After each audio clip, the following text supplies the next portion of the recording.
सुनियाई पूरे करू भरूसो अधिकारी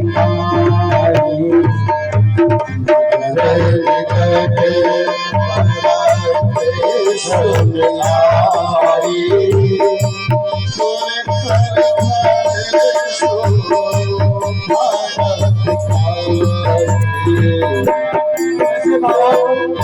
देवताओं का जो समूह है जनवासी में पहुंच चुका है। हिमालय के लोगों ने इंद्र को देखा, कुबेर को देखा, पवन को देखा, भगवान विष्णु को देखा। बोले आप ही बुलाओ। बोले नहीं, हम तो बाराती हैं। बोले जब बाराती इतने अच्छे हैं तो दुल्हा कितना सुंदर हो। नारद जी बोले घबराओ भाई, पीछे से आ रहा है। क्या बोले बाबा वो श्रृंगी भृंगी। तो श्रृंगी भृंगी ने कहा प्रभु पूरी बारात चली गई, बाकी 2-3 लोग बचे हैं, क्या करें। शंकर जी ने कहा कोई बात नहीं, जितने भूत प्रेत हैं सबको आहुत कर लो, बुला लो। सारे भूत प्रेत आ गए। तो मुखहीन विपुल मुख काहू, वैसे से भूत आ रहे हैं कि सिर ही नहीं चले आ रहे हैं। ऐसा कोई मिल जाए रात में सेक्टर 6 में आते हुए कि सिर नहीं है, केवल चले आ रहे हैं। महाराज कौन हो तुम? अब केवल सिर ही आता हुआ दिखाई दे। टॉर्च जलाओ, लाइट जल रही है, मोबाइल जलाई देखो, केवल सिरे दिखाई दे और डर ना होता और कौन हाल चाल पूछ ले कि हमको हिंदू रिचुअल चैनल के कैंप में जाना है, तो हालत खराब हो जाएगी। और इस तरह से बाराती आए हैं। बोले जैसे दूल्हा वैसे बारात, जस दूल्हा तस बरनी बराता, जस दूल्हा तस बरनी बराता, दीदी होगी मांग जाता, होगी मांग जाता। शिव समाज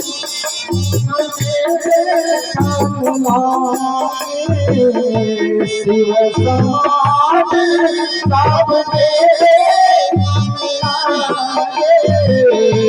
बिधरी चले वाहन सब भागे, बिधरी चले वाहन सब भागे। जैसे हिमालय की सीमा में बारात आई, लोग अगवानी के लिए अपने अपने वाहनों को लेकर गए थे और भूत प्रेत को देखे वाहन सब भागने लगे इधर उधर। कुछ जो वृद्ध लोग थे, सियाने लोग थे, वो तो रहे और बालक लोग तो अपन जान प्राण लेके भागे हो जाए और जाकर अपने अपने घरों में जाकर बता दिया। माता पिता ने पूछा क्या बात है, क्यों डर रहे हो, क्यों हाँफ रहे हो?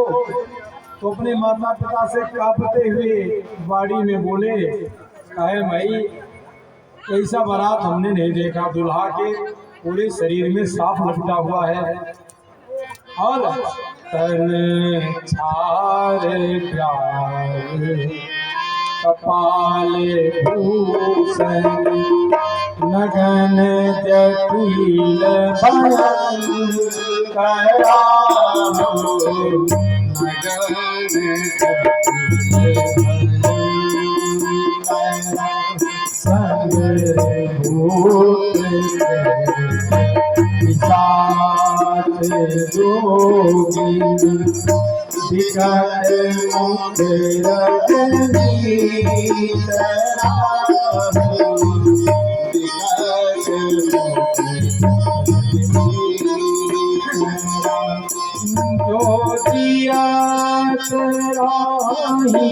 बारात देखत कौन बड़े साही दो दिया रानी बात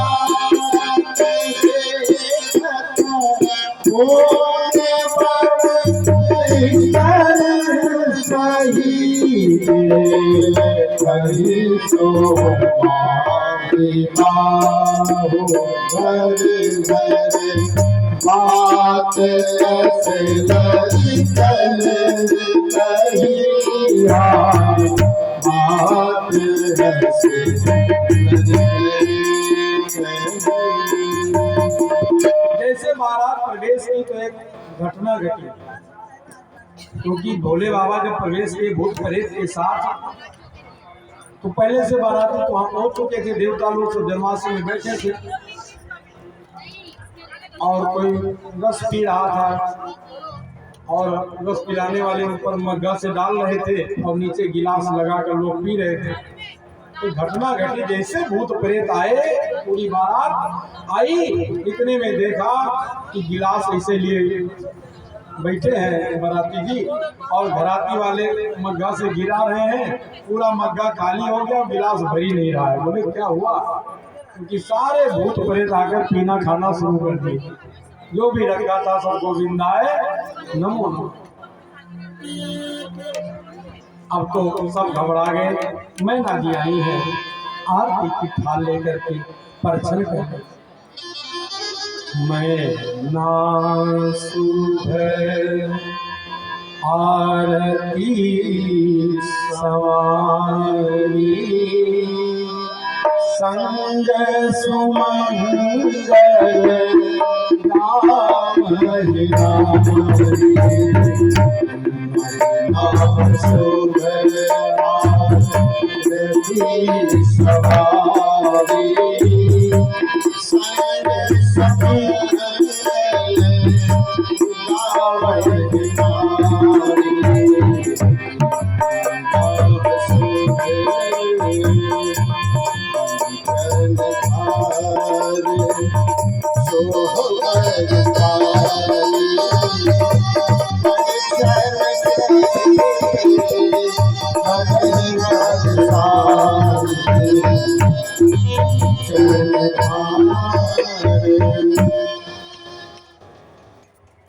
मेरो दुल्हा गुलाब को फूल, दुल्हन मेरी कुसुम तल। सखियां गाते हुए आई हैं परछन करने के लिए। मैना जी हाथ में सुंदर हार में आरती सजाई है और जैसे आई तो देखिए, अरे तो दुल्हा पूछ की तरफ मुंह करके बैठा है, नंदी के पूछ की तरफ भोले बाबा मुंह की थे। तो नाचे गाँव ही गीत परम तरंगी भूत सब, भूत लोग नाच गा रहे थे और भोले बाबा को ने भूत नाच है। तुमने देखा हमारे चेला लोग सब नाच गा रहे हैं, तो नंदी के पूछ की तरफ मुंह करके बैठ गए नाच देखने के भोले बाबा। अब ऐसे बैठे बैठे पहुंच गए हिमालय में, इनको याद नहीं रहा कि हमको सही से बैठना चाहिए। मैना जी आई, देखी कैसा दुल्हा है कि पूछ के तरफ मुंह करके बैठा है। सखियों ने समझाया मैना जी को, हो सकता उनके यहाँ यही रीति रिवाज हो, परंपरा हो, उनकी माँ ने कहा हो कि जाना तो पूछ के तरफ मुंह करके बैठ जाना। अब आरती की थाल हाथ में लेकर और जो आरती उतारते हुए से थाल बाएं हाथ की तरफ आगे बढ़ाते हुए ऊपर को उठाई, कैसे नाग देवता फुफकारे और आरती की थाली धाम से नीचे। मैना जी घबरा गई, विकट बेस रुद्र ही जब देखा, अवलन और भय भयो विषेक। मैना जी घबरा गई, देख करके सुन, विकट बेस रुद्र भगवान का देखी घबराई। अच्छा, आरती की थाली नीचे क्यों गिरी? आरती की थाली बोल पड़ी कि जिसके मस्तिष्क में स्वयं चंद्रमा विराजमान हो, उनके चरणों में ही हमारी शोभा है, उनके सामने में कैसे जा सकता। आरती का ये भाव, लेकिन मैना जी बहुत घबराई, भवन के अंदर आई। अच्छा, शिव जी पर इसका कोई प्रभाव नहीं पड़ा, वो तो सीधे वहां से चले और द्वार होते हुए जन्माष्टमी में आकर आश्रम में। मैना के अंदर बहुत बड़ी बहुत कष्ट हुआ है।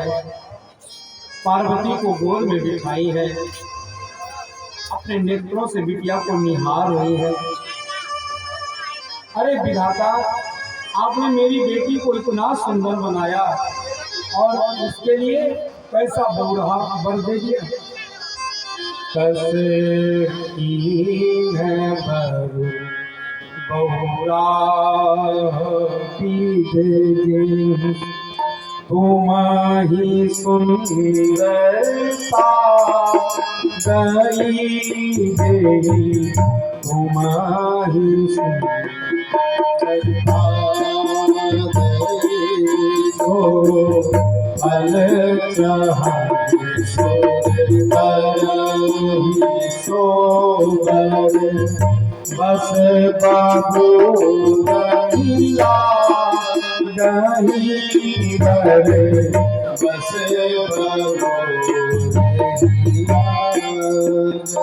मैना जी रोते कहती है, जो फल जब वृक्ष में लगना था वो बबूल में लगेगा। मैं नाना ना अपनी बेटी को ऐसे गौरा भर के साथ कदापि विवाह नहीं दूंगा। बेटी तुम सहित गिरते गिरो, मैं पर्वत से कूद जाऊंगी, पावक में जल जाऊंगी, समुद्र में डूब जाऊंगी, लेकिन जीते जी से गौरा भर के साथ मैं अपनी बेटी का विवाह नहीं कर सकता। रोने लगी मैना जी। पार्वती जी अपनी माँ की आंसुओं को पोंछी है और समझा रही है कि हर बेटियों के लिए शिक्षा प्रद प्रसंग है। पार्वती जी समझाते हुए कहती है, माँ अस बिचारी सो सही मत माता, सोना करही तो रचा विधाता, बिचारी सो सही मत माता, सोना करही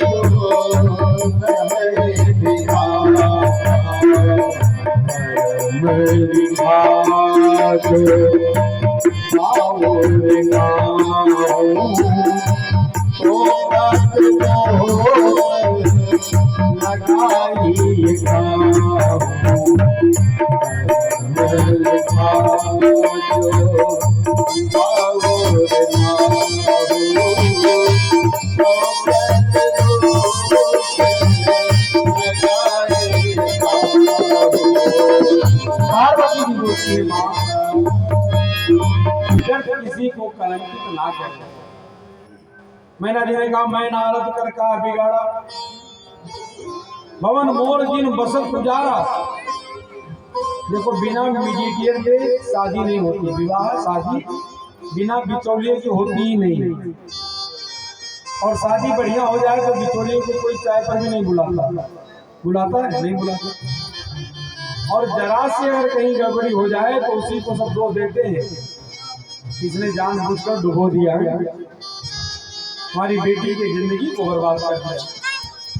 सब नारद को कोसने लगे। तो पार्वती जी अपनी माँ को समझाती है, माँ कर्म लिखा जो बाउर ना हो, तो कत दोष लगाइए का हो। माँ जो कर्म में लिखा होता है उसे कोई नहीं मिटा सकता। हर माता पिता अपनी बेटी को सुखी बनाने के लिए अनेक प्रकार से दान दहेज दे करके बेटी को विदा करते हैं। फिर भी अगर बेटी के भाग्य में दुख ही है तो कितना भी व्यवस्था करके पिता भेजे तो सुख कहाँ मिलेगा। पार्वती जी कहते हैं, माँ सुख दुख लिखा लीलार हमारे, जाब जहां पाऊं माँ हमारे लीलार में, हमारे भाग्य में जो भी सुख दुख लिखा होगा ना वो तो मुझे मिलेगा ही नहीं। उसी समय नारद बाबा आए। लोगों ने कहा, मत जाओ, मैना जी बड़ी नाराज है, अपमान होगा।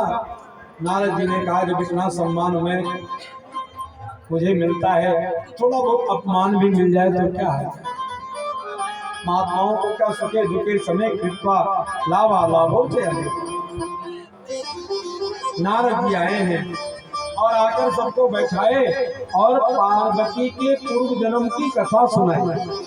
तब नारद सबही समझावा, पूर्व कथा प्रसंग सुनावा। मैना जी आप रो रही हैं, मत रोइए। मैं ना सके सुनहु मम बानी। नारद जी कहते हैं मैना जी रोइए नहीं। मैं ना सके सुनहु मम बानी, जगदम्बा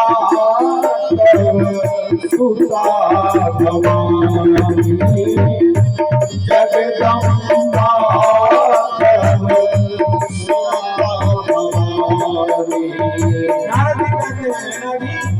आपकी बेटी जगत की माता है, जगदम्बा है, भवानी है, अजा है, अनादि है, शक्ति है, अविनाशिनी है।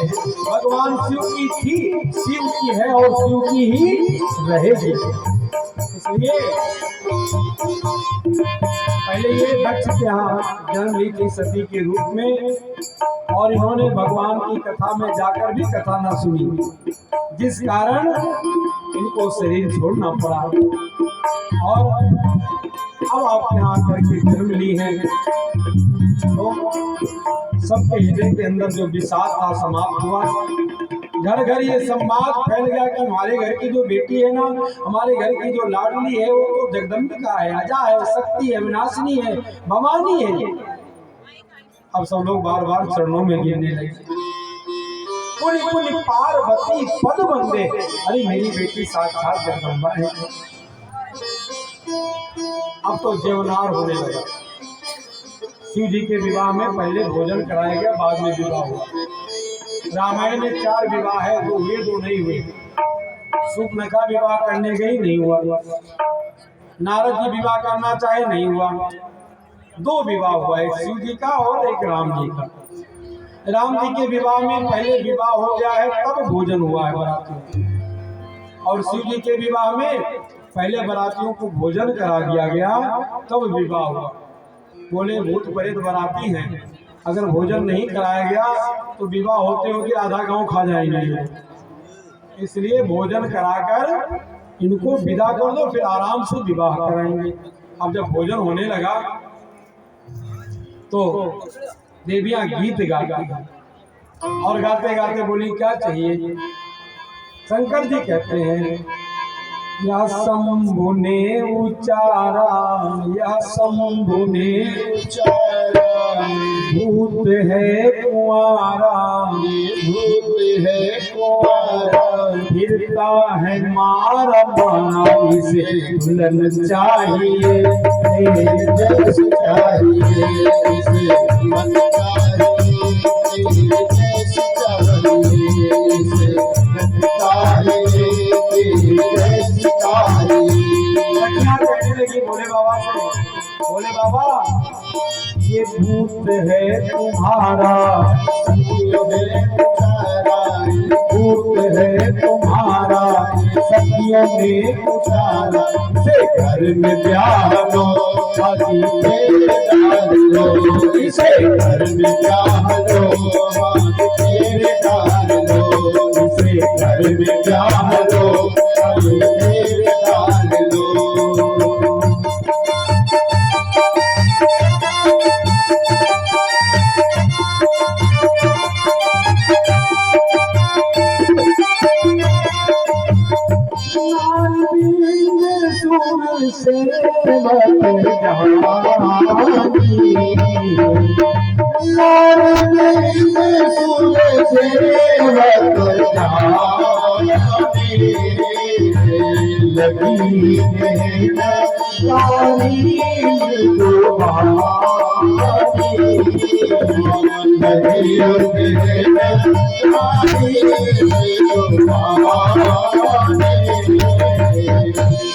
अनेक प्रकार से गाड़ी देने लगे। एक होता है गाड़ी जो ससुराल में मिलती है, और एक है गाली।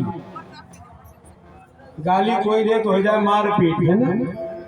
और गाड़ी गान सुन अति अनुरागा, इस तरह से माँ पार्वती और शिव का विवाह होने जा रहा है। अब भगवान शिव दूल्हा के रूप में मंडप में विराजमान है।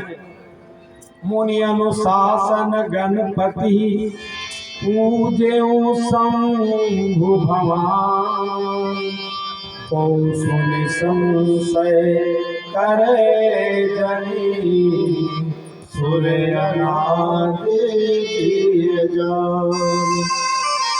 शिव पार्वती के विवाह में गणेश की पूजा हुई। शिव पार्वती के विवाह में गणेश की पूजा हुई। अब आप कहोगे महाराज अभी पैदे में वे पूजा कैसे हुई? तो का सुर अनाद दिए जान, एक पद होता है, एक पद होता है जिसका नाम गणपति का पद। जैसे इंद्र का पद है, ब्रह्मा का पद है। इंद्र का पद वही रहेगा, उस पर बैठने वाला व्यक्ति बदलता रहता है। जैसे प्रधानमंत्री का पद है, पद तो प्रधानमंत्री का है, उस पर बैठने वाला व्यक्ति बदलता रहता है।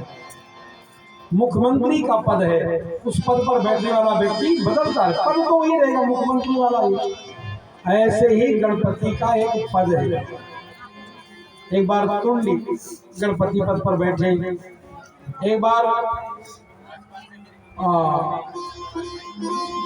मोहाक्ष पद पर बैठे, और जब शिव जी का विवाह हुआ उस समय करवीराक्ष जी गणपति पद पर प्रतिष्ठित थे। करवीराक्ष। और कालांतर में जब गणेश जी का जन्म हुआ तो गणपति पद पर गणेश जी विराजमान हुए। तब से लेकर अभी तक गणेश जी ही उस पद पर बैठे। महात्माओं ने विवाह की विधि प्रारंभ कराई है। हिमालय जी आए हैं और अपनी बेटी का हाथ शिव जी के हाथ में दिया है, कन्यादान कर रहे हैं। गही से उस कन्या पानी,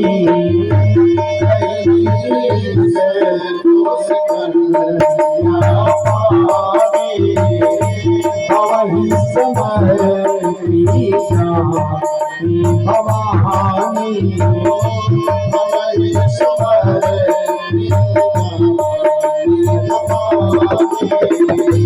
पानी जहान जापती महेशा, पानी जहान जापती महेशा, ये हर से काब सर सुरेशा, ये हर से काब सर सुरेशा,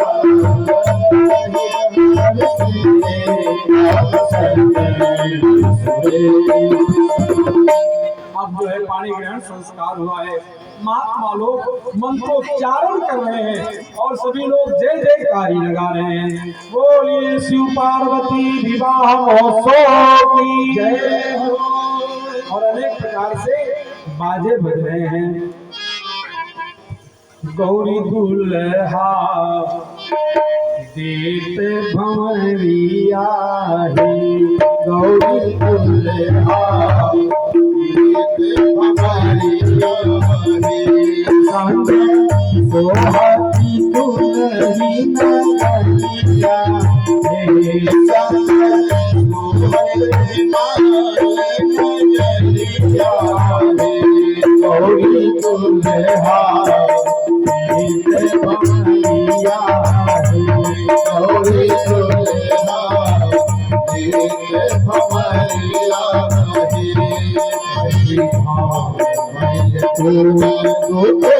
हुआ सब पहले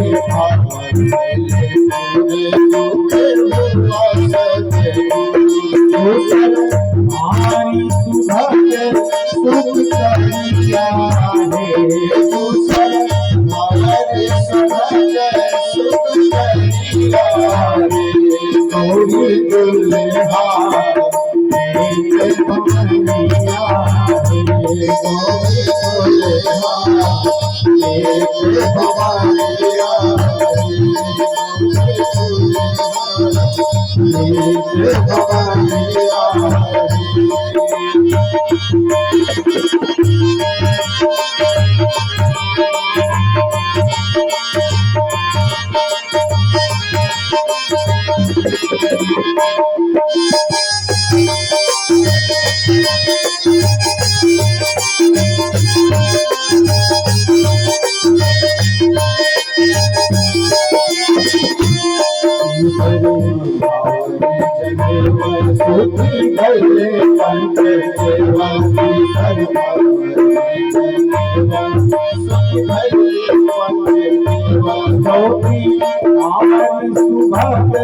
सुख करिया हे चौकी भवन सुभग सुख करिया हे दुल्हा देश भवन दिया हे चौकी दुल्हा देश भवन दिया हे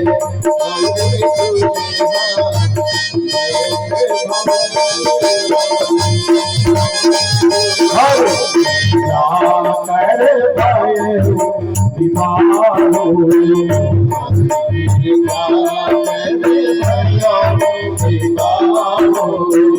सकल भुवन भरी रहा सकल भुवन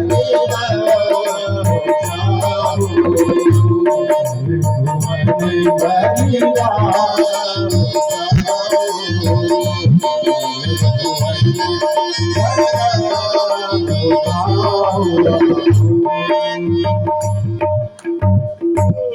भगवान शिव पार्वती का विवाह बड़े धूमधाम से संपन्न हुआ।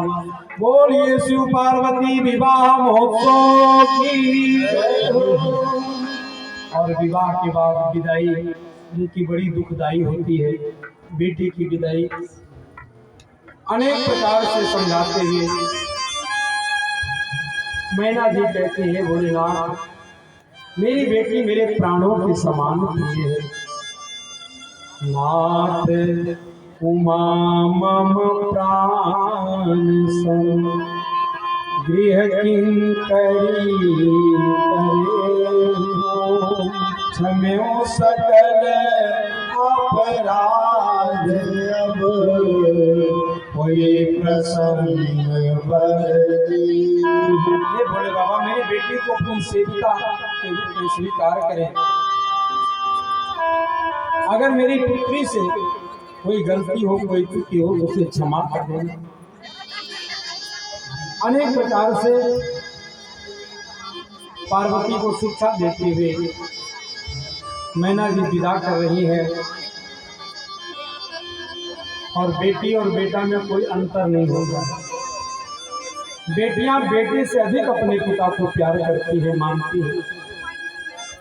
बेटा को शायद आने में देरी हो जाए लेकिन बेटी कभी देरी नहीं करती अपने माँ पिता की सेवा के लिए। बेटा स्वार्थ में प्रेम करता है और बेटी निस्वार्थ प्रेम करती है। इसलिए अगर बेटा वारिस है तो बेटी पारस है। अगर बेटा मान है तो बेटी गुमान है। अगर बेटा वंश है तो बेटी अंश है। अगर बेटा मान है तो बेटी शान है। बेटा तन है तो बेटी मन है। अगर बेटा संस्कार है तो बेटी संस्कृति है। बेटा दवा है तो बेटी दुआ है। बेटा शब्द है तो बेटी अर्थ है। अगर बेटा गीत है तो बेटी संगीत है। बेटियां अपने पिता को निस्वार्थ प्रेम करती।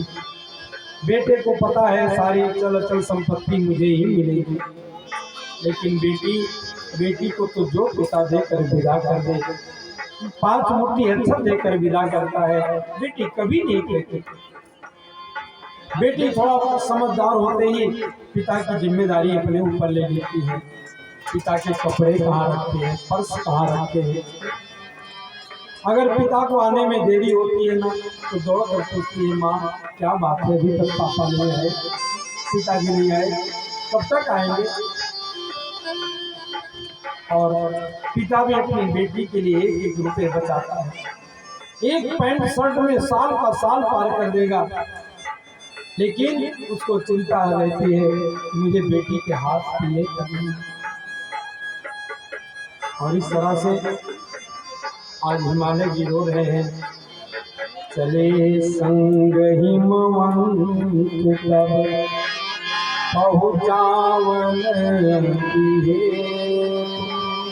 विविध बाती परितोष करी विदा की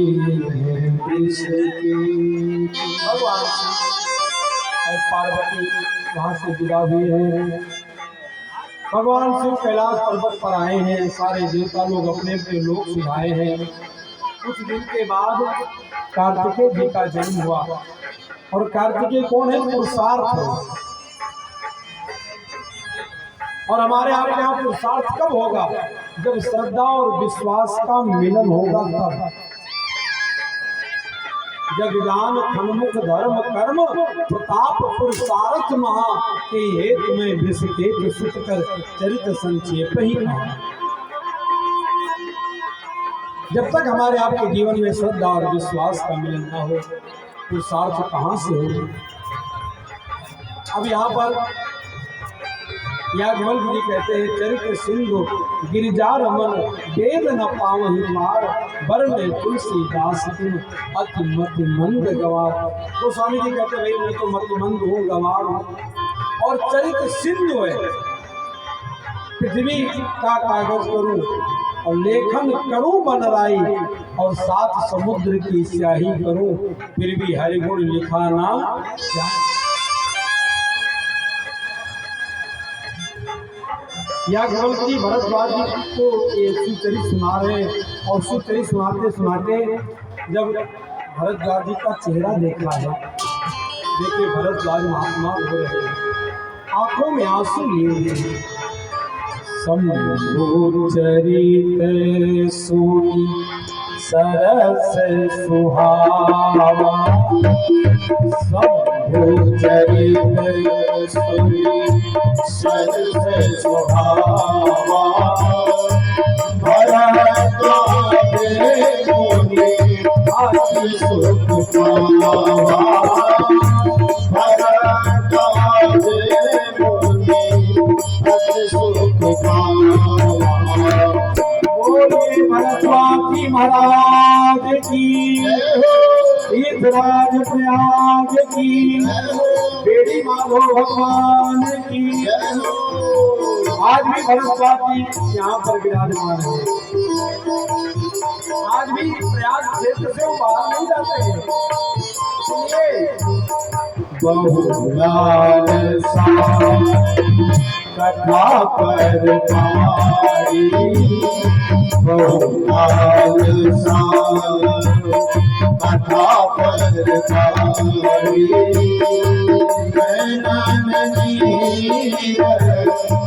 बावल धारी,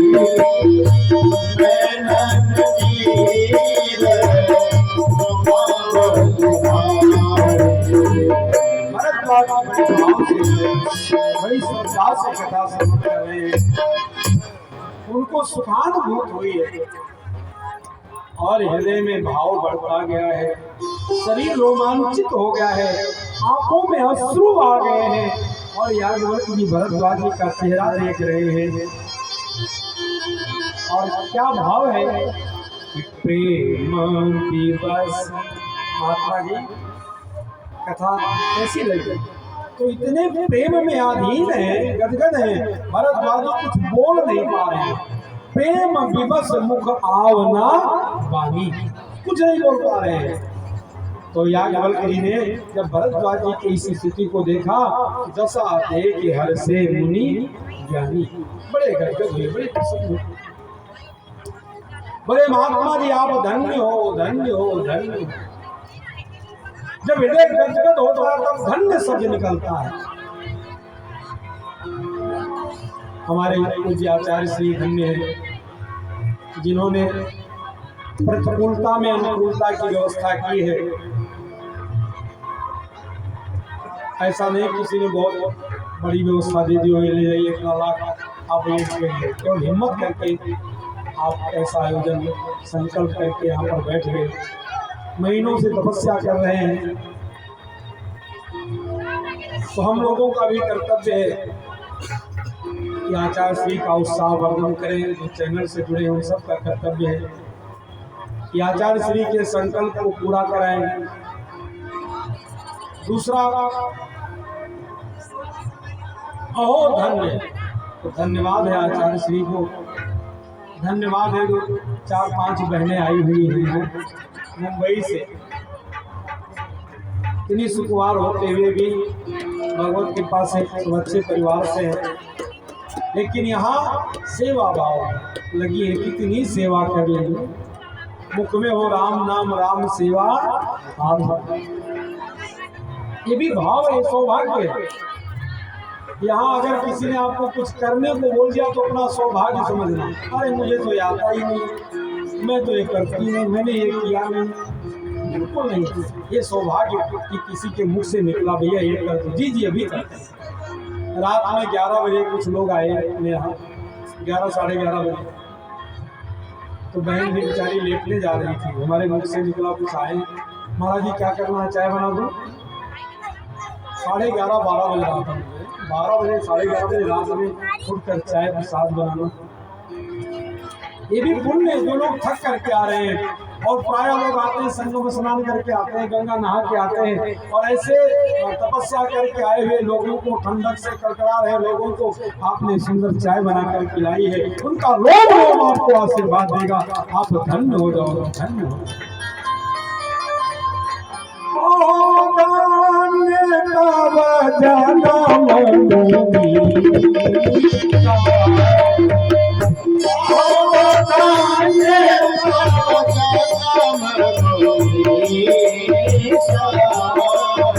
आज सब देवियां धन्य हो गई, हम सब लोग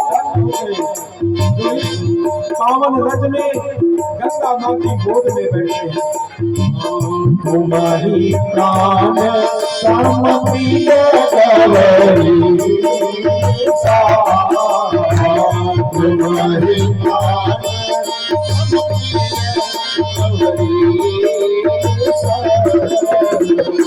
बिनु छन नाथ पदने, बिनु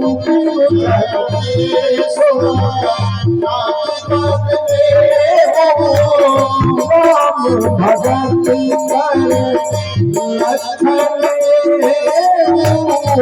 राम भगत लक्षण, बिना छल कपट के सूजी के चरणों में प्रेम। जैसे रामेश्वर है, भोले बाबा को ले जाकर अपना नहाता है, और एक गंगा में भोले बाबा को भी मिला कर लाता है, ये भाव भगत लक्षण, बिना छल कपट के भोले बाबा के चरणों में भक्ति हो। याज्ञवल्क्य मुनि कहते हैं भरद्वाजी, शिव शाम और रघुपति शिव शाम को